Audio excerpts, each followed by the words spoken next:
What if what if spiritual enlightenment isn't something you actually have to buy? Right, like something you have to save up for. Exactly. What if you don't need to empty your savings account or travel to some remote cave in the Himalayas or bow down to a guru to achieve a higher state of consciousness? It's a massive question. It really is. What if instead it's actually your birthright, completely accessible right there in your living room? So, welcome to today's deep dive. We're so glad you're joining us because today we are tackling exactly that premise. And we have some incredible source material for this one. We do. We're looking at a truly fascinating YouTube video by Osman, who is widely known online as the Blind Muslim Yogi.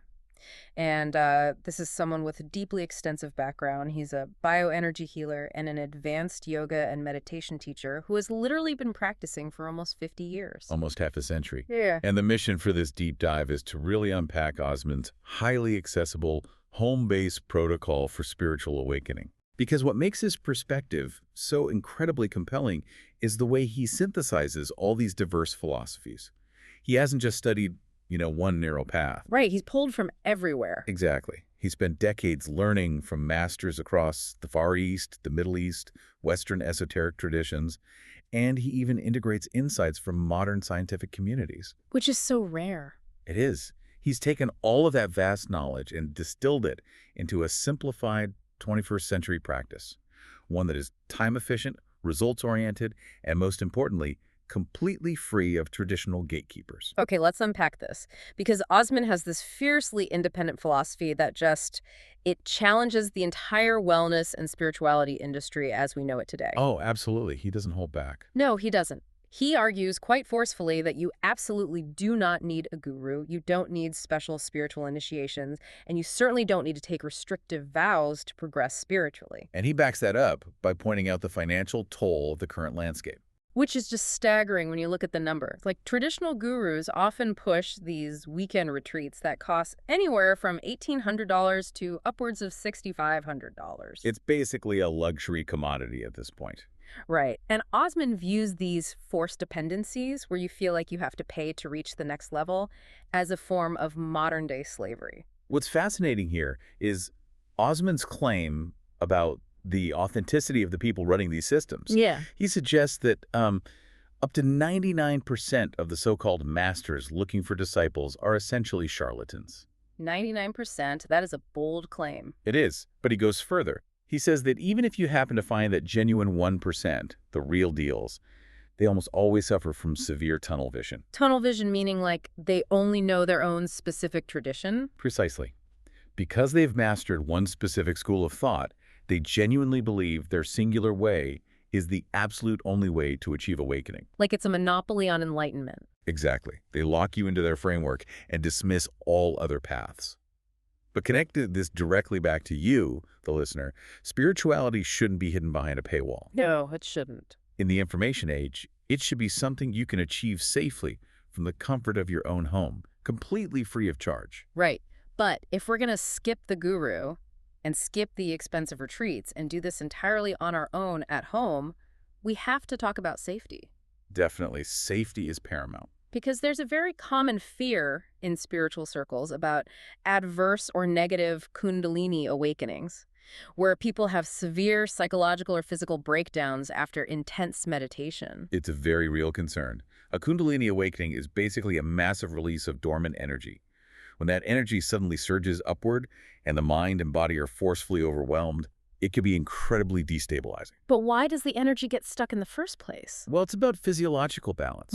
If you only do mental meditation without physical balance, energy just gets stuck in pockets. Oh, I see. Yeah, an imbalance between the left and right sides of the body, the masculine and feminine channels, or the Ida and Pingala nadis, leads to these negative, involuntary explosions of energy. It hits the physical blockages like water hitting a clogged pipe. Exactly that. This is where Osman drops what he calls his epidemiological proof. And the track record is just astounding. He's been teaching his synthesized methods for 46 years. Over 100 countries. Over 100 countries. And out of all of those students, he has had 0 adverse kundalini experiences. Not a single one. 0. He calls that epidemiological proof that his methods are 99.99% safe. And his antidote to those dangers is brilliantly simple. First, he insists you must never skip flexibility training. Like hatha yoga. Right, to physically clear those blockages so energy distributes evenly. Mm. And second, he says you strictly need to use alternate nostril breathing. Just to keep those left and right energy channels balanced. Exactly. You manually regulate the Ida and Pingala channels, and the energy flows safely. Okay, so that covers the physical safety measures. Let's talk about the mental side. Because Osman's approach to mindfulness completely reframes how most of us think about the concept. It really does. When I hear mindfulness, I immediately picture sitting perfectly still, cross-legged, eyes closed, just trying to empty my brain. Which is incredibly hard to do, by the way. Oh, impossible for me. But Osman's primary mindfulness practice as a child was entirely different. It was deep, immersive reading of fiction. Which is just so cool. He wasn't staring at a wall. He was a bookworm. A voracious one. Yeah. He talks about reading avidly from age 10, never sleeping before midnight. He just devoured everything from Harold Robbins and Jeffrey Archer to classics by D.H. Lawrence, Thomas Hardy, and Charles Dickens. And by fully immersing himself in those complex stories, he was exercising his attention muscle. Yeah, but the specific connection that blew my mind was his absolute love for Sir Arthur Conan Doyle. The Sherlock Holmes connection. Yes. Osman says that entering the mind and the highly logical methods of Sherlock Holmes told him how to solve complex problems. It literally acted as an extensive mindfulness practice that woke him up. Because tracing Holmes's deductive reasoning forces the reader's brain into a razor-sharp point of focus. Exactly. He conditioned his mind through extreme analysis. And because he had conditioned his mind with that intense reading and his body with hatha yoga, he experienced a full samadhi at age 19. And 19 years old. Yeah, a full nirvana experience, just by chanting a 16-name mantra 1,728 times. Which he said took him about 3 hours, right? Yep, 3 hours. And he even found himself collapsing into nirvana simply by fully immersing himself in the singing at a church service. Oh man, that story. He just completely shocked the uninitiated priests. Just a teenager collapsing into samadhi in the pews. It really proves that the hardware is already built in. Okay, so if sitting in a church or reading a book can prime the mind, what is he doing to prepare the body? Osman advocates for 3 strict pillars of physical discipline. Right, the accessible fitness protocol. Exactly. Pillar 1 is flexibility. But I love that he explicitly says you do not have to bend yourself into a noodle. That is definitely a relief for anyone listening who can barely touch their toes. Yeah, myself included. Hatha yoga, Pilates, Tai Chi, or just standard stretching sequences are vital to keep the spine flexible and the energy flowing. Then we have pillar 2, cardiovascular health. Mm-hmm.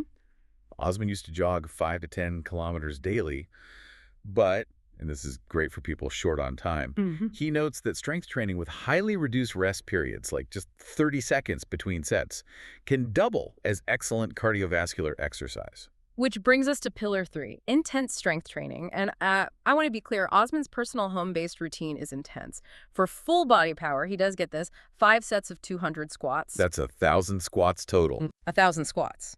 Next is crunches. 5 sets of 5 variations. Normal, forward, side, alternate, leg lifts, reversed crunch. Another 1,000. Totaling 1,000 crunches, yes. And finally, push-ups. 5 sets of 5 variations. Standard, wide arm, diamond, pike, shorties. Doing 20 of each, totaling 500 push-ups. It's basically Olympic training. It really is. Yeah. 1,000 squats, 1,000 crunches, 500 push-ups. If we connect this to the bigger picture, though, you don't have to start there. The point is the discipline. This entire routine costs $0. Right. It requires absolutely no gym membership, and it can be done right next to your bed, even if it's -5 degrees outside. It is physical mastery completely democratized. It's incredibly empowering. So to summarize the core insights from this deep dive, enlightenment does not require a master. It does not. By combining deep, focused mindfulness, like reading, with the balancing act of alternate nostril breathing and a rigorous 3-pillar physical practice, you can safely awaken your own spirituality. From your living room. Exactly. And a quick reminder for you listening, Osman provides his 5-minute yoga program and his pranayama and kriya protocols entirely for free online, perfectly backing up his philosophy that this knowledge belongs to everyone. He really walks the walk. And I want to leave you with a final thought to mull over today. Go for it. Osman used the deductive reasoning of Sherlock Holmes and the emotional depths of classic literature to train his brain for enlightenment. It makes you wonder, what everyday activities, hobbies, or deep flow states are you already engaging in that might actually be the secret back doors to your own spiritual awakening? Wow. I love that perspective, an invitation to look at our own daily habits differently. Thank you so much for joining us on this deep dive. Keep questioning the gatekeepers, keep exploring your own potential, and we will catch you next time.